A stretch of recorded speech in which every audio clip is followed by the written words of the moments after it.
And if money was what they wanted, well, probably a settlement might be the best way to go. Because you never know how courts will go. But if they are truly determined to get to the bottom of this and to hold whoever is responsible in whatever capacity they should be held responsible, and they're willing to go through this process, well, more power to them. But don't think that an offer to settle is some sort of, I mean, yes, to some extent, it implies that they're trying to cover their own rear ends, but it's not such a evil, despicable tactic that has no precedent. This is more or less how it's done. All right, moving on quick. I don't know if I'll get through all of the things I want to say about the story, but there's some basic things I do want to mention. There was a press conference yesterday by the Attorney General. This is again about what's going on with the impasse of the Auditor General and the Minister of Finance. And the Attorney General, the AG, whenever I say the AG, I mean the Attorney General. Auditor General is also AG. He has come out to say, hold on. I never said that we will not pay for the legal fees of the Auditor General. Forgive me, I don't quite understand. I understand what he was trying to say. I just don't quite understand his reasoning. Because it was a short press conference. I think it was only 20-something minutes in total, and he took questions for the last third of it. So he didn't say much. But there were a couple of things, and I believe he was even challenged on one of them, and he basically gave a somewhat generic answer. He's saying that he did not say that he refused to pay, but apparently in communication with the Auditor General, what was said was, by the AG, that I am prepared to pay reasonable fees. That's point number one. But then the other thing, and he said this himself,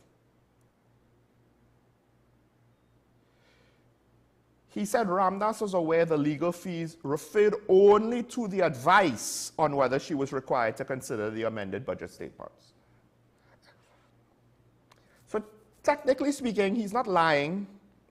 I just don't understand, because he said again, Amor said Ramdas's attorney was told in the letter, it is clear that the recommendation and undertaking of the Attorney General was specific and related and confined solely to the advice sought by the Auditor General in her letter to him on April the 17th, and not in respect of any other advice or matter. Of any other advice or matter. And in this case, any other advice could be advice beyond the scope of what was pointed out. It could still potentially be involved in the situation, but outside of the scope of advice on whether or not it is required for her to consider the amended budget statements, as well as any other matter, which then implies suing the Minister of Finance or taking him to court in whatever capacity. So he's not directly saying that, he's saying he didn't directly tell her that he won't pay legal fees, but it's almost like if he doesn't understand. I'm pretty sure everybody understood that point. That it's not as though he gave a blanket no. We were already there. We didn't need him to tell us that he did not give a definitive, absolute no money. Our issue was that it was limiting the money, that it was limiting the purposes for the money, because he has, by his own admission, already given the Minister of Finance legal advice, and apparently is now going to be the lawyer representing the Minister of Finance in a matter where the Minister of Finance is the opposing party to the Auditor General. So the AG is opposing counsel, and him having any sort of implied control on her finances with regards to legal representation is very questionable. Is very much a potential conflict of interest. And usually on a professional level, when you see a potential conflict of interest on the horizon, you do everything you can to avoid it, because trying to explain and justify it is a mountain that it's best not to even attempt to climb, and you're giving ammunition to your political opponents. So I don't quite understand what the purpose of this press conference was. Because when asked about what he meant by reasonable cost, he then went on to say, this is the Attorney General, that of course you have to factor in, it's a process, you know, you have to look at the work done, the time, the output, assess what is reasonable with regards to the cost against the work done, time, output, complexity of the matter. Fine, that's a generic answer. But given the type of communication where, well, it was expected that the fees considered would only be for legal advice on whether or not you should accept the amended figures, the question that the reporter asked technically went beyond that scope. And conveniently, because like I said, the AG basically said, I didn't say we weren't going to pay. Then he gave us his statements to say, well, it was only going to be about advice on this specific matter. And then he more or less didn't speak about the issue any further because it's before the courts and he can't speak about it. And that's the thing. It's before the courts with regards to, in one respect, it's not limited to the legal fees. So the AG is saying, misrepresented, I am misrepresented. I don't get it. I can't yet see any criticisms I have leveled over this specific part of the matter has been a misrepresentation based on what he himself just said in the press conference yesterday. And there's enough there, apparently, for the other side, the counsel for the Auditor General, to now bring this matter to court. So at the very least, it's a he said, she said. The Attorney General also went on to say he's not going to comment on further correspondence because it's already out to the public, giving an indirect approval or an indirect confirmation that these things are more or less legitimate communications. He did not go further to dispute any one aspect of them, which, if anything that the Auditor General side presented was wrong, he should have disputed it at that moment. I appreciate that he came to speak. I appreciate that he tried to be concise and effective with time and not go on and on and on and on, as many of his colleagues are wont to do, to talk in circles and not get anywhere. But to some extent, he did the reverse. He said too little. He didn't actually give us anything new. And then he wanted us to believe somehow, without giving us anything new, that he proved his point that he did not say he wouldn't pay legal fees. We knew that. And I'm beginning to wonder just what is it about public communication that the current Attorney General does not understand. And when you combine the previous issue with the missing case files of the Naipaul Coolman case, he had a big press conference where he said they disappeared. And when they reappeared, we didn't necessarily get any sort of explanation from him. We got the explanation of why this is not my fault. Issue X.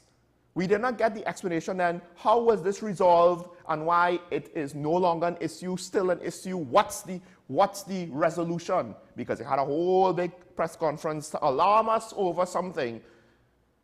And now to some extent we have to ask, did it alarm us over nothing?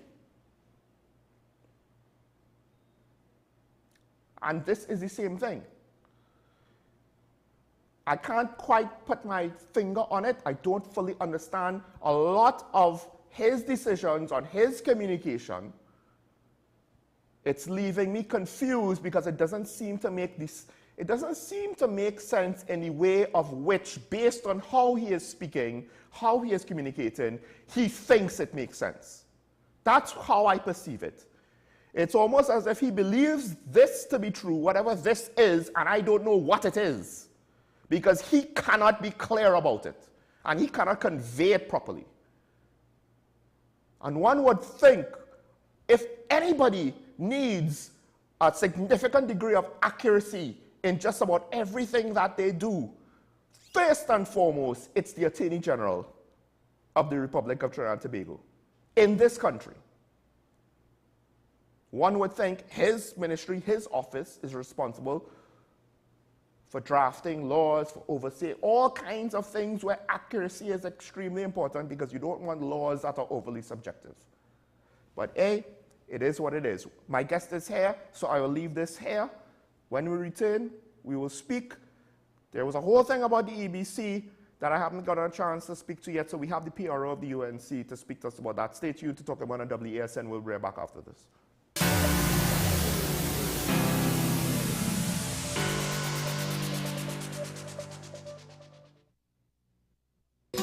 Take some time for yourself or spend some time with the family at Sandy Point Village Hotel. Enjoy our various studio and suite apartments, self-contained with their own kitchenettes and Wi-Fi. We also have our famous 100-foot swimming pool and our beachfront restaurant, the Steak and Lobster Grill. And our location in Crown Point puts us near the center of activity from the nylon pool to the local nightlife. Call us and make your reservations at 639-8533, 389-2378, or email us at sandypointvillagehotel@gmail.com.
Coming soon to WESN.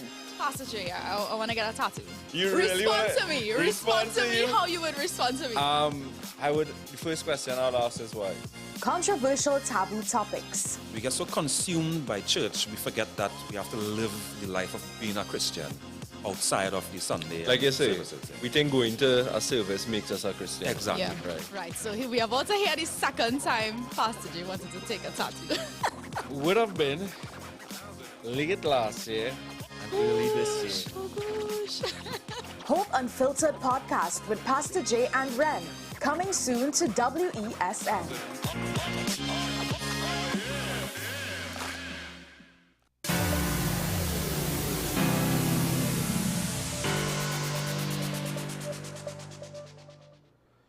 And we're back here and talking about on WESN, and I'm joined by the Public Relations Officer of the United National Congress, their Communications Pro, Dr. Kirk Mayhoog. Good morning, sir. Happy to have you. Good morning.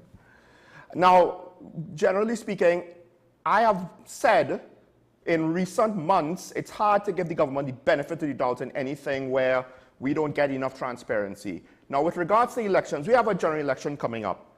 And for the most part, I'm still willing to give the EBC the benefit of the doubt because I don't necessarily have questions. I don't have a good issue, a strong enough issue to raise myself. There is no smoking gun for me to point at. But there's always the caveat now where it's hard to give the government the benefit of the doubt. One of your colleagues, Senator Lakshmi Dayal, has already brought up, and we ourselves have brought it up, to what extent is the government undermining or interfering with independent bodies?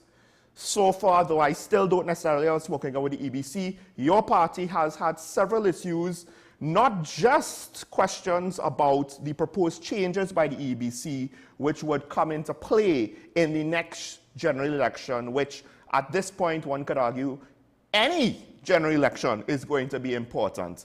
And for the future of the country, because we're at a crossroads where there are a lot of issues and we need a lot of solutions, a lot of tough, hard decisions to be made. So these issues with the EBC, how far does it go? How deep are the concerns of your party? Well, they are fairly deep, and certainly as an academic, I have to say that it has been, Selwyn Ryan has documented that from independence, the Elections and Boundaries Commission was set up in 1961. 1960 Representation of the People Act before the 61 election, to scientifically, the PNM openly boasted that they scientifically gerrymandered the constituencies. It goes extremely, extremely deep. I mean, I don't know where to start, but let's start from the very beginning from back then. In 1956, when the PNM came in, they did not have a clear majority. They had to fight with the colonial office to get some of the nominated members to be appointed by the PNM so they could get a majority. They only had 20, I think it was 24 of the seats. No, 13 of the seats, that's right. And so then they lost the 1958 federal elections to the DLP. They lost the 2 by-elections that happened after that. And they lost the 1959 county council elections. And then what had happened? Also, all of a sudden, from being a very marginal, having a marginal majority, all of a sudden, from 61, they started to have 2/3 majority. And that was because of the Elections and Boundaries Commission and the voting machines, which the country struggled for about 15 years because it was finally removed in 1976, the voting machines. And the voting machines were clearly shown to have problems. When you look at the voters list, when the NAR when the NAR came in power, they only came in power once, they finally dealt with the voters list. If we look at the voters list today, right? I'm going in history to show the foundation, but it echoes up to today. When you look at the voting list today, it's over 1.1 million, I believe. Let me see if I have the exact figure of the last one. But in 2020, it was 1.1 million. I don't have the figure on me for what is revised. But the voting population, the population, according to the census, that's over 20 years old, is only 956,000. So we have the school age population is much larger, the non-voting population, than what they're suggesting. Only 200,000 people on there. So the voters list there are many more people on the voters list than there are people who are existing.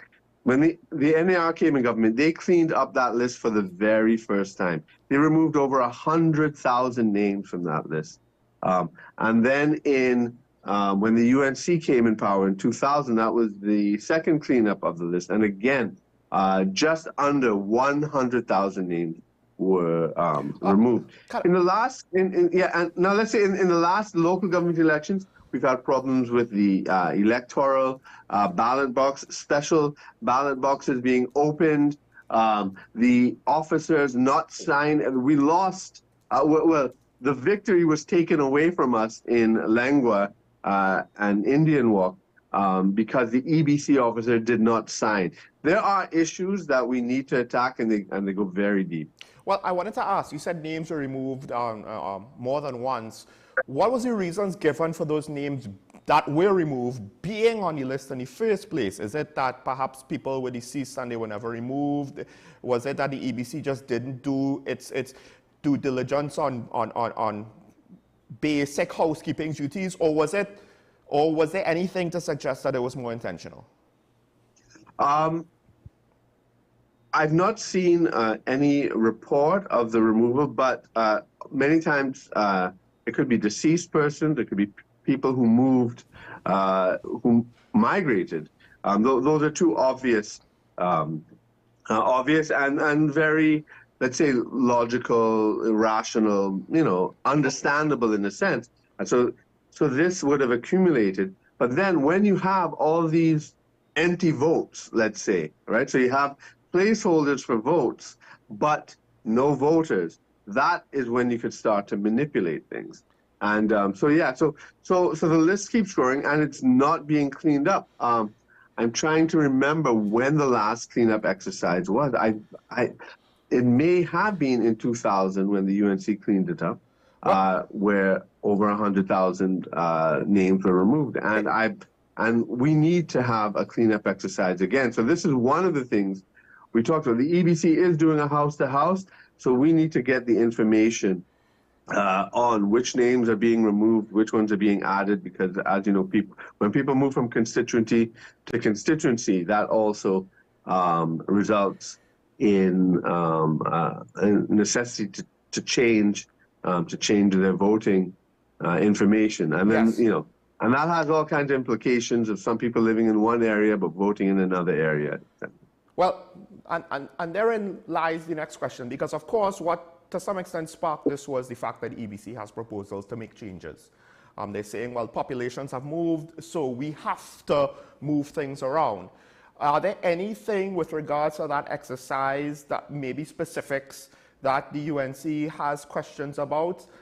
Because on one hand, similar things were said with regards to the THA elections, and that didn't necessarily come to fruition. And I'll continue that train of thought later, but with regards to the changes now, specifically, what's the UNC's concerns?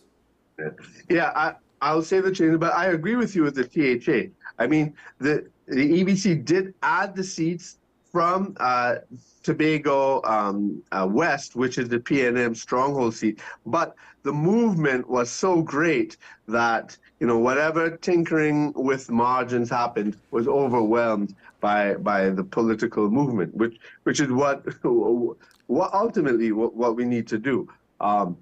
However, in these last little changes, we see seats polling districts and seats being won by 1 vote or 2 votes, and the last elections were only lost by 2,600 votes in 2 seats.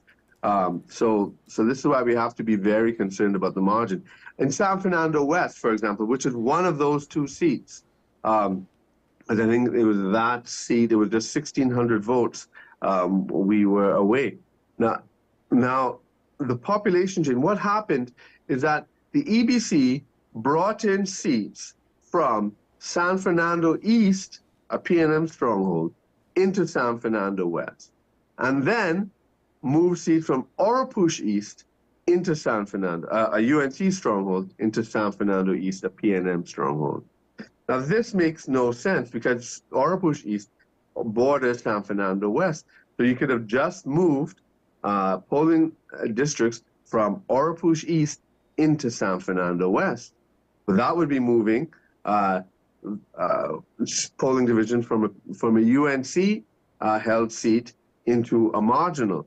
And so instead what they did is they moved polling division from a PNM held seat into a PNM marginal, and thereby strengthening San Fernando West. So that's a major one. That's a major site of contesting.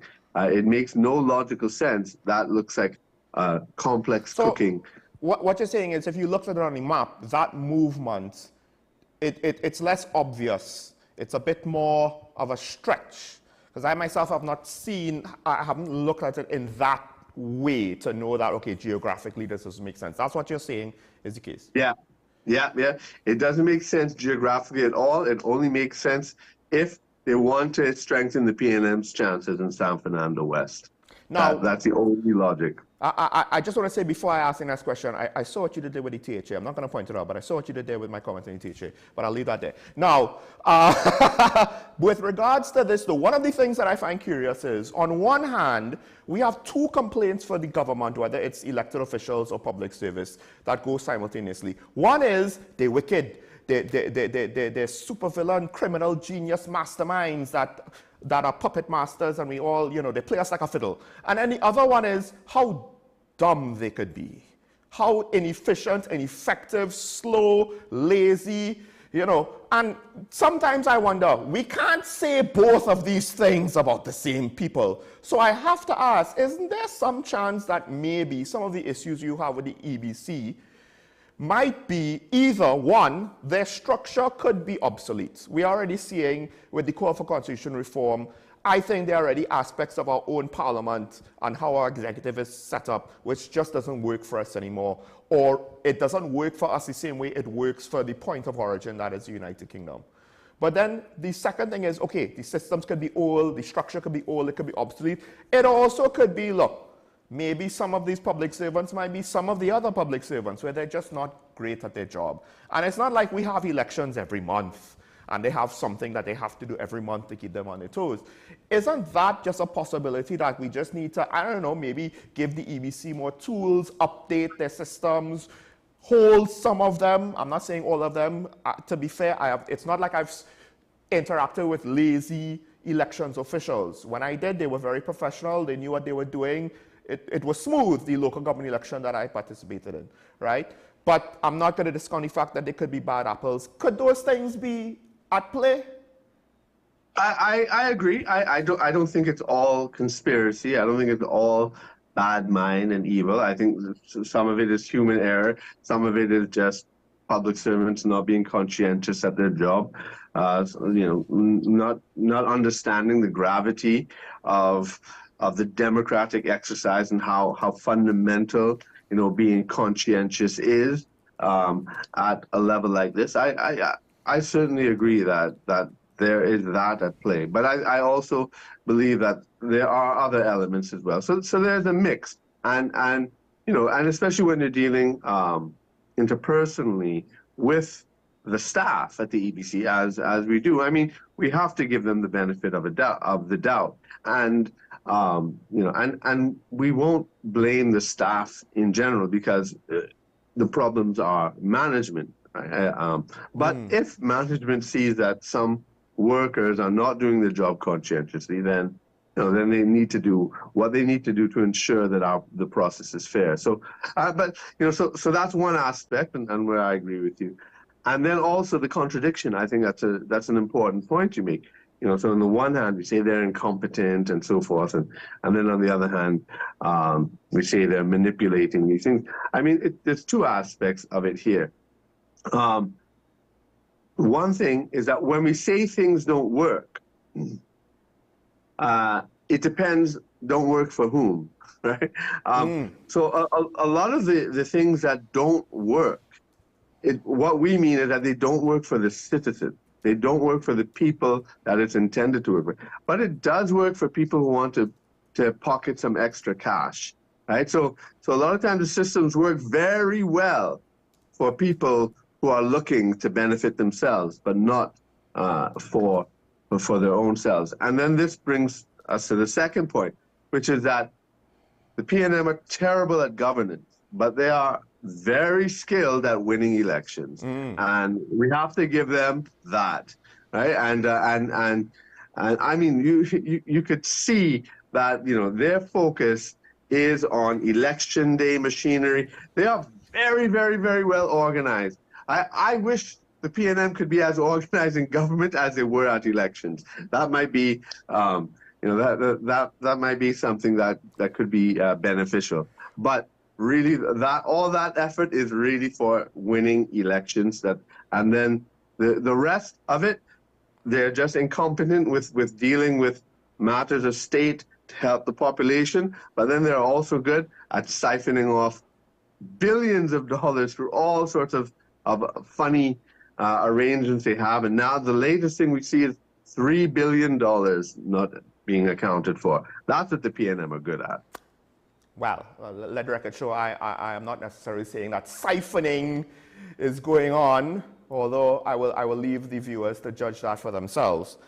Irregularities in special voting and securing ballot boxes. That's one of the points I want to know if you could elaborate on with regards to special voting. Has there been any sort of, because this is something we've seen, I think, also in other jurisdictions in other countries where, okay, you have these special circumstances, and I get it, you want to make account for people to have a chance to have their say, but then I guess potentially it leaves a window open having these exemptions or these special cases now that are against the norm, where you could say, well, everybody just has to do this one thing. It leaves the window open to potentially do something that you couldn't ordinarily do.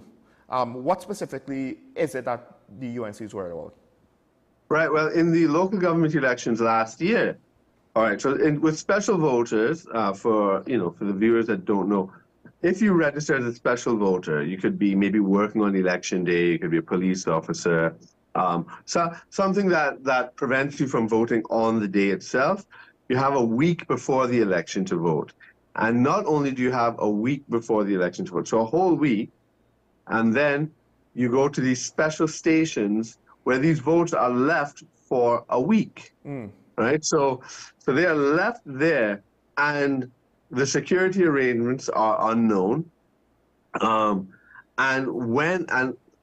just in the last elections, Senator Lashmidial took pictures. I sent out a press release about it, and I have the pictures. We sent it to the media of a ballot box that was opened when it was taken. Because then what they have to do at the end, right? Not during the week.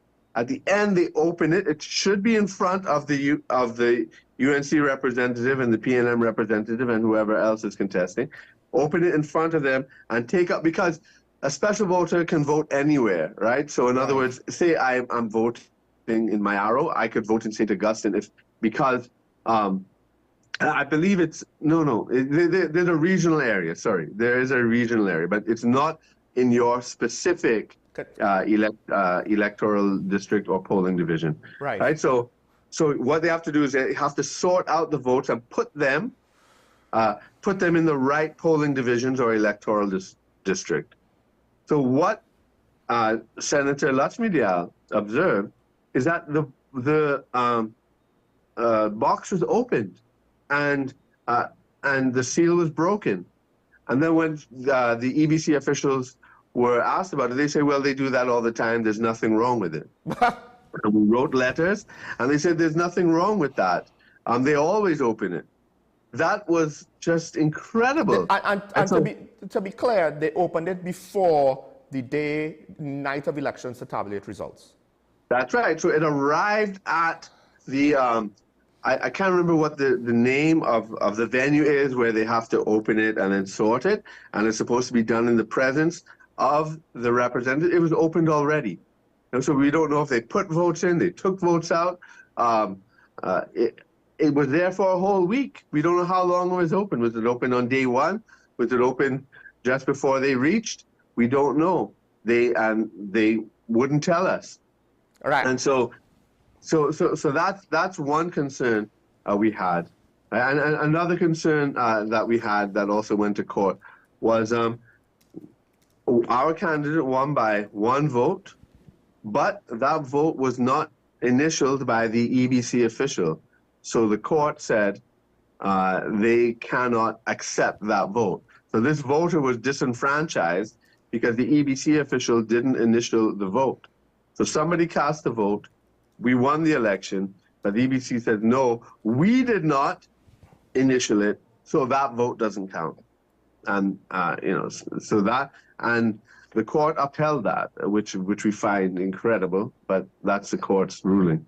I mean, when the margin is literally one vote, I can't necessarily fault the court for erring on the side of caution. But I understand you have a different perspective than me. And I think with regards to what you just said, it's not even to say that we know for sure that anything bad is going on. There's just too many questions about the potential over something.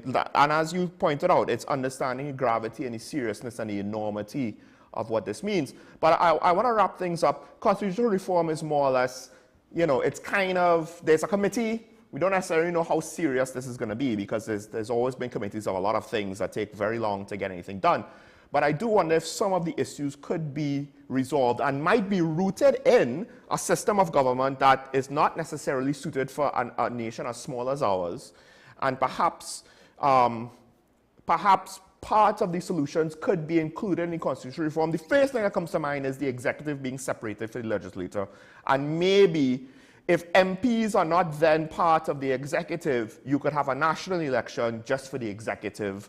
Similar to what America does, it has its own pros and cons, but at the very least, it would sort of maybe remove some of the questions and some of the doubts we might have over how these things go. I totally agree. I was head of the Vision 2020 Constitutional Reform Committee personally. I've written a book on constitutional reform with Justice Peter Jamadar. In 2008 it was published. I worked with Lloyd Best and the Trinidad and Tobago Institute of the West Indies on constitutional reform for many years. It's something that is very important. But the PNM the PP government has a whole consultation document. I mean, they did years of consultations. They put things together. They began tabling the amendments and so forth in the parliament. But but the PNM, one, they're ignoring all those old reports and starting from scratch, which is absolutely it goes against the entire grain of what constitutional reform should be. Because in other words, they want to impose something. They don't want to go for a national consensus, which would be taking the Wooden Commission, taking all the previous reports, putting it together. But no, they, for some reason, they want to start from scratch in the year before, in the year before an election, rather than 9 years ago or even 4 years ago. It really makes no sense. It really makes no sense, and they're not doing it in any way in good faith. They do nothing in this administration in particular. They do nothing in good faith. So we are not participating in it, but we will take up the issue of constitutional reform and whatever consultations have happened. We can and should take this into account, in addition to all the other consultations and reports, one of which I wrote, was the chairman of, and bring it together into a national document and into serious constitutional reform that is consultative and not rammed down the throats like the 62 Constitution was rammed down this country's throats, and also the 76 Constitution. We need a proper Constitution that all of us can agree to. Well, we have to take a break for news on the hour, and then we'll have phone calls. Can you stay, or do you have to go, Dr. Mayo, or would you prefer to go? Sure, I can stay. All right, folks, so Dr. Mayo will be available. I won't be surprised if there will be both supporters and critics. And you could call in and you could voice your opinion on what we've spoken about and other matters. But news on the hour next. When we return, we open up the phone lines.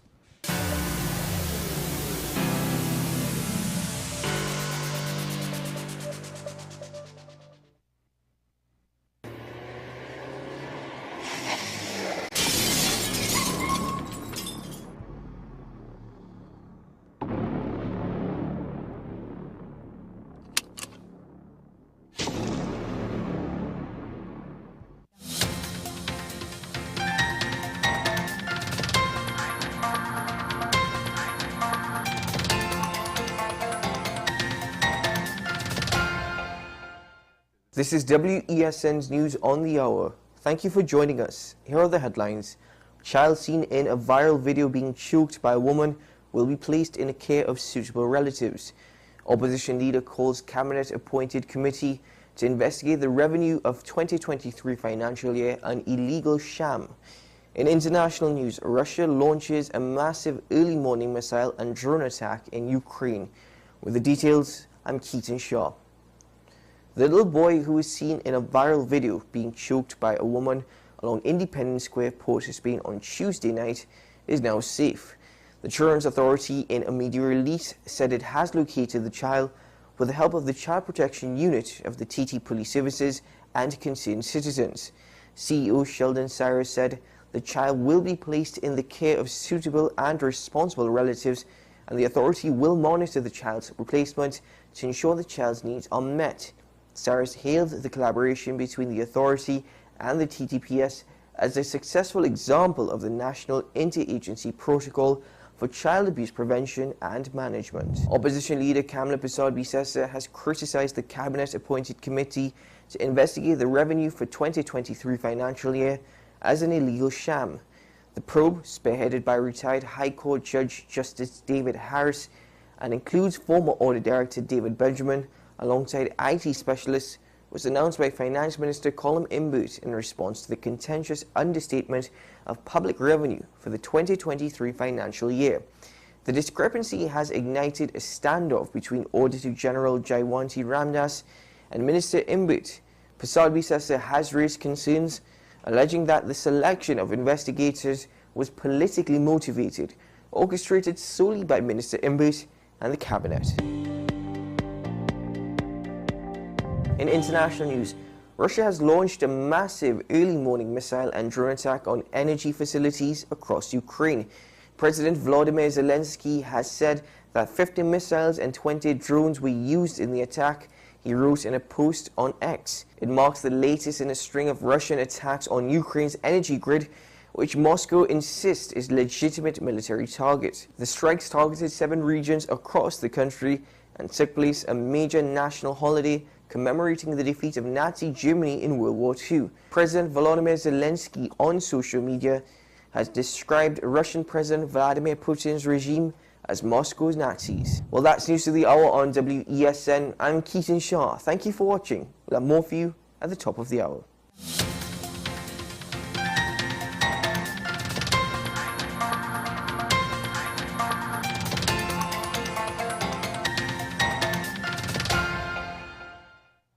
The newest book is here, Closer to the Church, the debut novel by author and former mayor Louis Lee Singh. Available at all the Home Store branches, Barataria, West Mall, Shogunas and C3 San Fernando. Paper-based bookshop 10 Nook Avenue, St. Anne's, WESN 30A Gattaca Street, Woodbrook, Metropolitan Bookshop, Ariapita Avenue, Woodbrook, and all RIK bookstores nationwide. Available online as paperback on Amazon.com and Kindle for e-readers. For more info, call 628-5835 or 389-6504. Also available from author Louis Lee Singh, I Used to Live in Heaven, Letters to My Granddaughters, and Local Government in Trinidad, Conspiracy Against the People.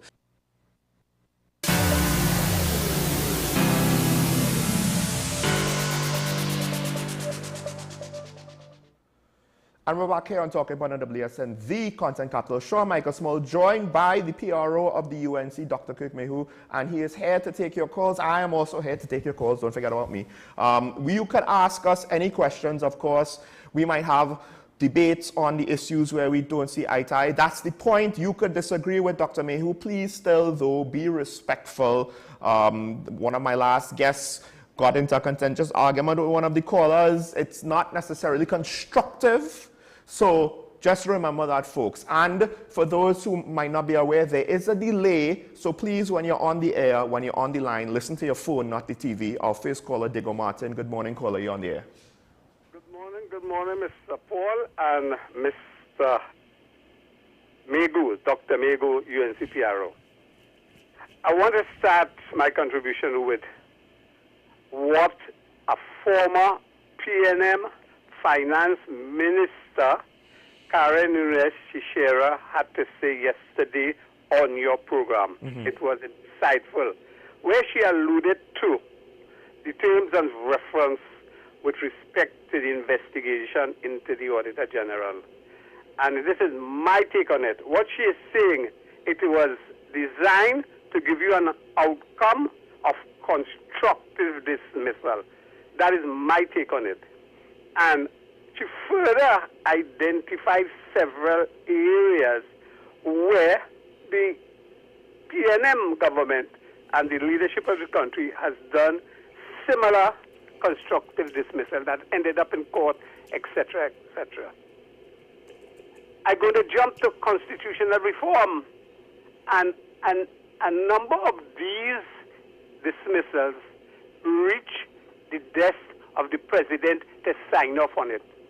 I want some sort of legislation reform, constitutional reform, where we start to ask the president to account for the actions.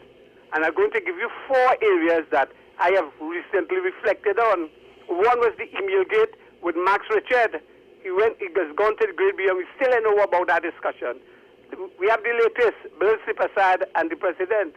We have the Joe issue. So those are some of the issues. And recently we had, I lose my thought. It had another one. The Industrial Court President? Right, the Industrial Court one. So those are things that we as a people, we are taking it without clapping back. And I'm going to jump at another issue. And we have to do like Guyana. Remove the final court of appeal for election cases.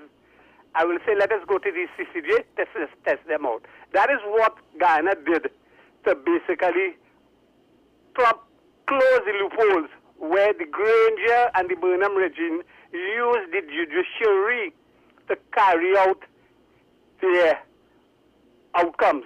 And I'm getting a sense of feeling that our judiciary, I don't want to say yes, but there are certain court actions. It is being delayed. For what reason? For what reason? It's not in the interest of Trinidad citizens. It's possibly in the interest of the current government position. When you have a litigation of public national interest, it should be speedily resolved. And there's too many things based on the current action of the government that seems to suspect. Again, have a nice day. Thank you, caller. Well, to some extent, the local government issue was done, for at least for our system, speedily. So I'm not too sure if I'll share the same criticisms there. And the thing with the courts is, we have seen judges speak out against the government, most notably, I believe it was Judge C. Prasad on the COP issue and the FUL, the commissioner issue and the FUL. But Dr. May, I don't know if you want to weigh in, because yesterday Karen did say, now it's a strong thing for her to say. She's seeing it as a way to try to get the Auditor General out. I don't know if I necessarily have enough to say that as a conclusion of my own, but I will say that I could see where Karen is coming from, and that could be a potential outcome that's on the table, or at least one that we should fear to eventually happen. Yeah, I mean, we have to take a look at this. I mean, and we are going to seek to challenge it. We are looking at that as a party, but the minister doesn't have the right to investigate the Auditor General. Cabinet does not have that right. This is a problem with the PNM in general, and the PNM taking charge of constitutional reform. They have no desire to have independent organizations. They have no desire for separation of the judiciary, and the executive and the legislature. Their whole ideology from the start was that the executive should not be restrained by anybody, right? So once you vote the executive in, they should be able to do whatever they want, and they don't have to be answerable to anybody. They believe they don't have to answer the opposition, even though they do have to answer the parliament, and that's where the opposition has its power. They believe they don't have to answer to the Auditor General, right? So this is like, let's say you're a student and you're taking an exam, and the exam, time is over, and then the next day you say, oh, I didn't answer this question. Here's the answer, miss, and you give her, and then she doesn't accept it, and then when you get a failing mark, you investigate the teacher. A student doesn't have the right to investigate the teacher. And the Auditor General's role is to investigate the government. So when the government has fallen short, they're not to investigate the Auditor General, the person who's to investigate them. The president is supposed to do that. But then the caller alludes to this, and again, this is the facade that the PNM put in the Constitution in the first place. The president is the preacher of the executive. Yeah, we have another caller. Or I will say this: when you say it quite like that, that does sound like it could go further in parts that are not quite as pleasant. But we have a caller. Is it another caller from Digger Martin? Good morning, caller. You on here? No, it's the same caller. Right. Quickie, I forget to ask, and this is possibly both of you all to answer. The government went quickly to extend the Auditor General time for the report. They went to lower house, they went to the upper house. Has the president accented this law? Is this law, as of now, law of Trinidad and Tobago? Because I get a suspect feeling they're going to drag out accenting that law for doing what they want, to keep it out there, because you can't challenge it unless it is law. So, Dr. Megu, you could tell me, you closer to this. Has the President Kangaloo signed off on the law, or that file went missing too? I'll go and have a nice morning. Thank you, caller. That's an interesting question. Has that actually gone through and completed the process, or is it still? As far as I'm aware, it has not yet been assented to. And generally speaking, when something like this is in the middle of the process, for lack of a better way to put it.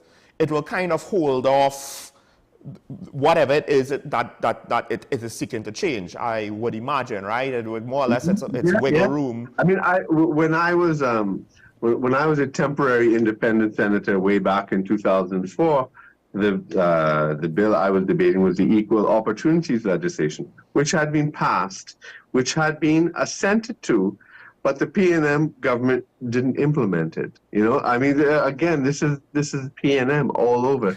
They feel they could do what they want. They could listen to what law they want, not listen to what law they want. But follow the Auditor General, not follow her. Investigate. They just do what they want, and we have to keep pushing back against them, or else they will just do whatever they feel. And folks, please feel free to call in and interrupt us and join in discussion, especially if you think we're missing something, you disagree with us. As much as it might not always look like it, I love when people call in that disagree. Just, you know, be ready to defend your disagreement and not just say, well, you're wrong.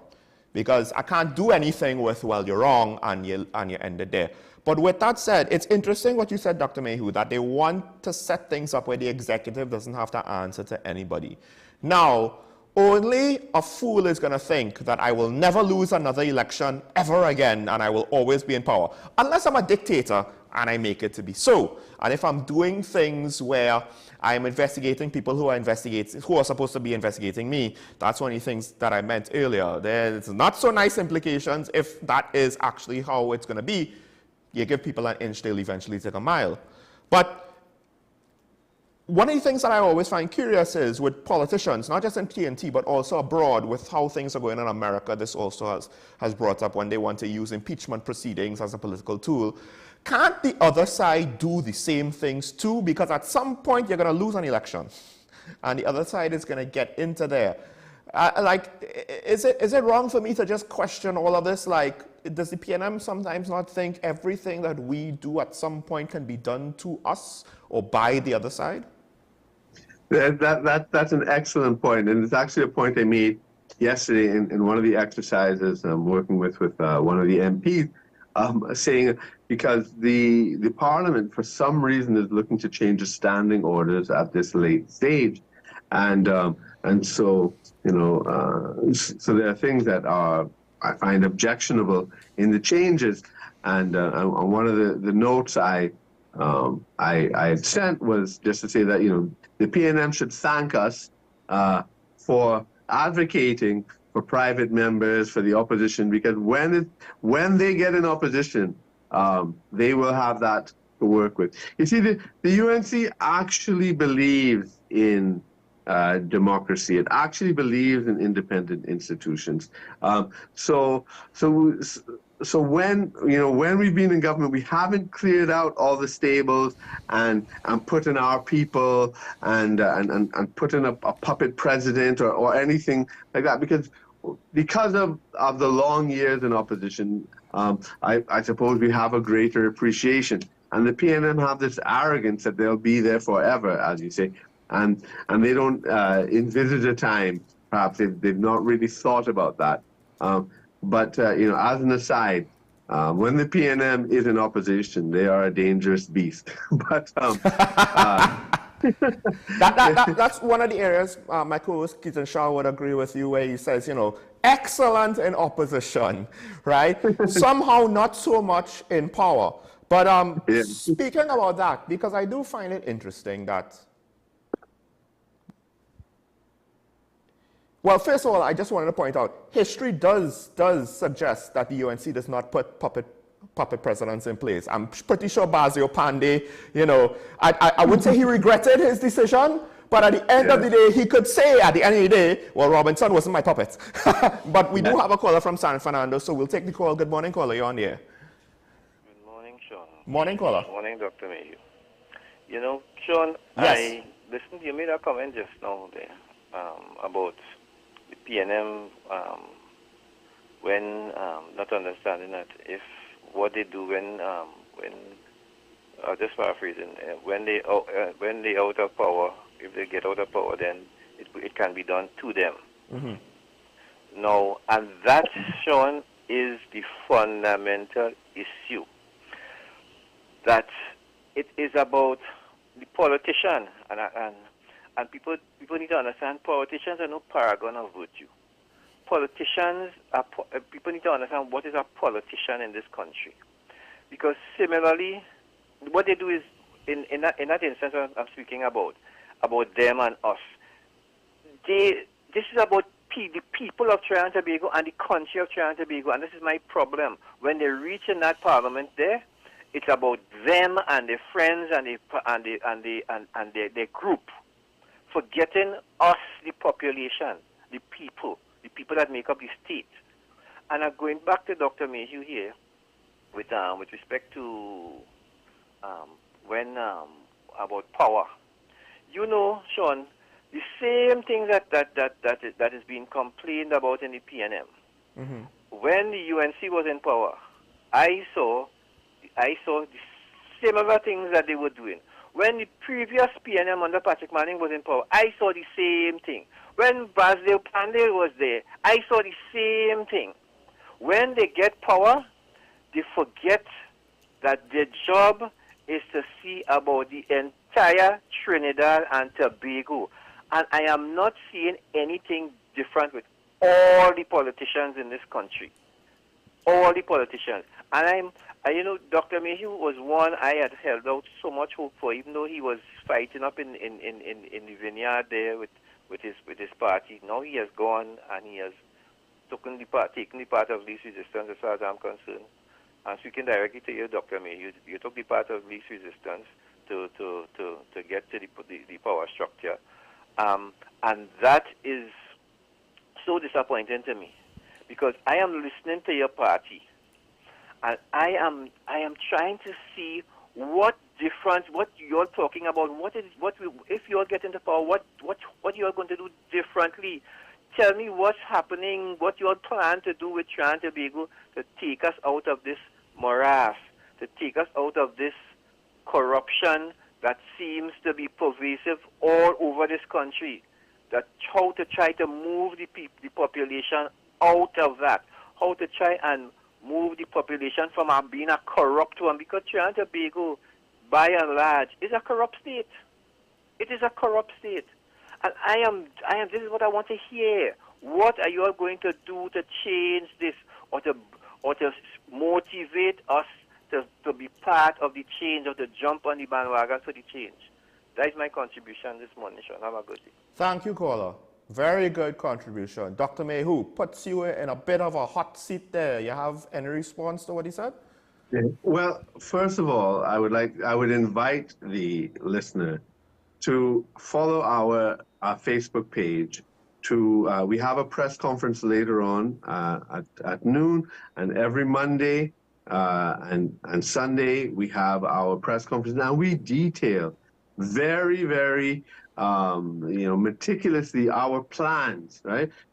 There's no way, if you look at our Facebook pages, if you look at our press releases, our documents that we release out to the public, we have plans in terms of crime reduction, in terms of growing the economy, and then even when you look at the track record of the UNC in terms of schools built, the education policy, national security, economy, wage negotiations, cost of living, there's a clear difference between the two parties on that. And last night when I was looking at news too, again, I saw, Anand Ramlogan with the Auditor General and Jocelyn Paulinet de Blanc de la Bastide on the side of the government. And I was just commenting that to the person I was watching news with, and I was just saying, you could tell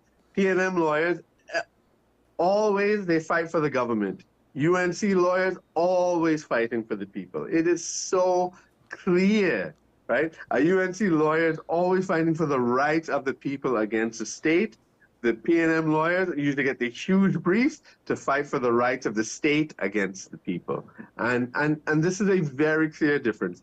And I do think that many of our analysts have failed the country by making this false claim that the two parties are the same. They are different in so many demonstrable ways. Well, let me chime in here because to some extent I understand that from your perspective, the UNC does have plans and suggestions on the table. My thing is to give the caller some, I guess you could say, some support here. Even if these plans are there for all to see, one of my issues is the reverse of the PNM and the government. PNM government want to talk as little as possible.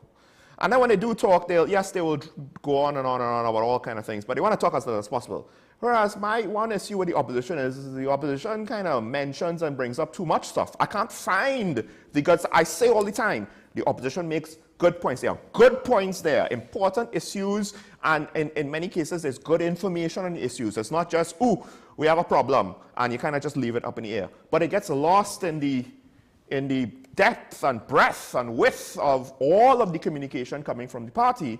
And I think it does the good ideas a lot of disservice. I always say the UNC throws everything in the kitchen sink at the wall to see what sticks, but the problem is the kitchen sink leaves a hole in the wall. It doesn't actually stick to the wall. I think the point is well taken, and it's a delicate balancing act because as we attempt to focus on one issue, in this country, everything is so chaotic. A million other issues come, and we must respond to those things. And so we have our agenda, but we must be responding. And many times, what happens too is when we focus on a certain agenda, you see that the PNM doing something else, hiding $3 billion or something like that. So we have to go there. Or then you have baby deaths, or you have a mass shooting in Port of Spain, and it's like, so I personally do find the very problem you're talking about, that it's so hard to maintain a focus. And it's what we have to do. I do want to say one thing to support we have a the caller. caller. We have another caller. Okay, so we'll hold off on our comment. Let's take Santa Cruz quick and then we'll continue this. Santa Cruz, good morning. You're on here. Hi, good morning, gentlemen. Good morning, Dr. May. Morning. And good morning, Sean. My wish for Trinidad and Tobago, as I listen to Parliament and listen to Could you speak up, caller? I'm not sure. You're kind of soft. Can you hear me better now? Can you hear me now? A little bit better. Okay, I'll try to speak as loud as I can. Okay.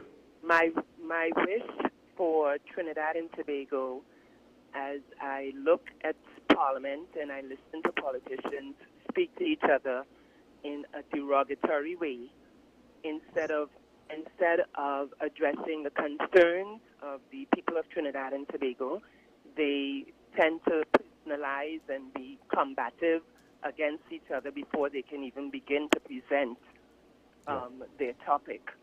My wish is for a government that actually cares about Trinidad and Tobago. And how, to me, one of the swiftest ways to show care is by, number one, creating sidewalks for people to walk on. Because I am so tired of seeing parents with children walking in the streets because there's no sidewalk. If there's a piece of sidewalk, then there's a hole that you can fall into because the sidewalk disappears. So that's a start. Fix the roads. Secondly, those electrical cords that hang from poles that can strangle you if you happen to be tall enough because they're draping low, they shouldn't be draping.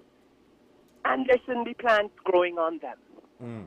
So if we have a Trinidad and Tobago electric company, there should be a maintenance crew, not a contracted maintenance crew, a maintenance crew that belongs to each utility that goes out there and does what is necessary to maintain some decency of cleanliness and safety. Okay, so for me, those are like just two things that any government that comes into power that cares about the people can start doing to show that you care. And I'll rest on that. And I'll say thank you, Sean, for my birthday shout-out. Gentlemen, have a wonderful day. Well, it's always good to hear from you, Miss Santa Cruz, the lady with the good news. Very good points, the little things, safety hazards to show that you care. But we have another caller waiting, St. James. Last caller for the morning. Good morning, caller. You're on air. Yes, good morning. Morning, morning. This is for Dr. Megu. Okay. Just in fighting in the UNC, in your party, that is going to hurt you all very, very bad. I am not going to ask. I am going to tell you that that is going to have a very bad effect, and it will hamper your chances at the next general election. Bye. All right, that's it. Thank you, caller. Dr. Mayu. Oh, sorry, you have more to add? Okay, that's it. Dr. Mayu, I don't know if you want to lead off with responding to that, or if you want to respond to that, or you had a point previously. Well, a short response to that. That unfortunately, I don't know what the agenda of those 5 MPs are, but it is destructive, and the caller is right. The UNC has not postponed internal elections, and just over the weekend, the political leader announced, just confirmed that internal elections will be called this year. It was never delayed. And they made a non-issue into something very destructive. I just want to clarify, by the rules in the UNC, the political leader is not up for debate. It's not a decision made for this internal, if I'm correct. Not for this internal, next year. It is for next year. That is by the laws of the bylaws of the UNC, yes? Okay, you had another point to make, if you could, as we run out of time. Yeah, and I just wanted to conflate the last two calls, because the caller before that, he made a good point about people in power, and then how they don't care anymore. And I mean, I have observed that as well over the years. And it is something, that and on a personal level, we have to all be grounded in a morality, and unfortunately, some people, value prestige and money and power and position, and unfortunately, politics, by its very nature, obviously attracts people who are attracted to that, and it really, and sometimes you can't tell, sometimes how a person changes in power, and it's something we always have to be on guard about, because it's an unfortunate aspect of human nature. But I agree, it is something that is universal. It is across the board, but it's something we have to be vigilant about. And then that ties into what the other caller was saying, because then when you find someone that does care, they will care about the sidewalks. They will care about these electric lights. Listen, when Kamala Prasad-Bissessar was first sworn in, there was a flood, and she, cut short the ceremony, went out in her boots, and mandated all MPs to go out and help in the flood zone. Jerlene John was mentioning, if 4 divers were trapped in a pipe under Kamala Prasad-Bissessar's prime ministership, do you think she would have just turned over in her bed and say, let Paria deal with that? She would have moved heaven and earth to make sure those divers were rescued. She would have gone out personally in a boat if she had to. That is the hands-on caring of Kamala Prasad-Bissessar in particular, and it reflects the UNC as a party and our ideology. We really do care about people. Are there sometimes instances where persons are led astray or whatever, or their desire for money and power and position, and you find that it was a facade? Unfortunately, this is a tragedy you find in politics everywhere, and it's why people say you should never get into politics, but we need good people in politics. We can't just say politics is for bad people and then only let bad people be in politics. Politics is too important to leave to people with ill intent. We need people who care in politics, and that is definitely what we espouse in the United National Congress. And if we ever fall short, we need to bring the hammer down, pull people in, do whatever we need to do, because we must always serve the people, as Kamal Prasad Assessor always says. Well, Dr. Mayu, first of all, I'm not going to go into the interesting debate about the effectiveness of Kamala Prasad Bissess on a boat with regards to the Paria tragedy. I understood if you were speaking that for dramatic effect. Now, with that said, I agree with you. I think part of the problem is, and people who are engaged in communities would know this, it's a phenomenon. Do you see it in the HOAs in North America as well? Good people don't want to get involved because they're too busy doing the things that they want to do. And then too often, it's up to the people who want power for the sake of power to fill those roles. And they are allowed to do so uncontested too often, I find. And I see it on that smaller scale. And I do wonder to what extent it is very much true. And I think it is at least partially true in the larger scales. Now, Mr. Safanara brought up an interesting point with regards to your own political career. And I would say this, though. It is something of a debate, I guess you could say, just in general for everybody. You know, do you try to change the system from without or change the system from within? And the answers could vary. Of course, you will have your critics, and I understand them, and I can't say that I have anything to disagree with them with. But I think, to some extent, understand the position that you're in. And at the very least, I appreciate having someone in one of the two main political parties that could communicate like a pro, and I'll leave that there. So, folks, thanks to all our callers. Thank you to Dr. Mayhew for joining me this morning and for taking calls. It's not necessarily something that politicians seek to do. This is Talking Point here on WESN, and I would just like to close things out again. Actually, Dr. Mayhew and I were speaking about callousness off the air. The conversations off air are sometimes just as interesting. It's something about society and the direction of society, and in that conversation I was reminded about the 66-year-old woman who was set on fire. And the fact that now it's not necessarily a surprise when crimes like that happen anymore. What are we going to do about it? And I guess at the end of the day, Dr. Mayhew is calling for more participation of good people. We can't complain that all the politicians are bad, but we don't want to get involved. It's kind of like, it's similar to the complaints. Well, they're all bad, but they're so diabolically genius. Really? Both things can't be true at the same time. But folks, we have to do our best to try to fix things. Have a good day, as my co-host always says. Remember your allegiance to the Republic. We will see you tomorrow morning. Bye-bye. Whew, went way over.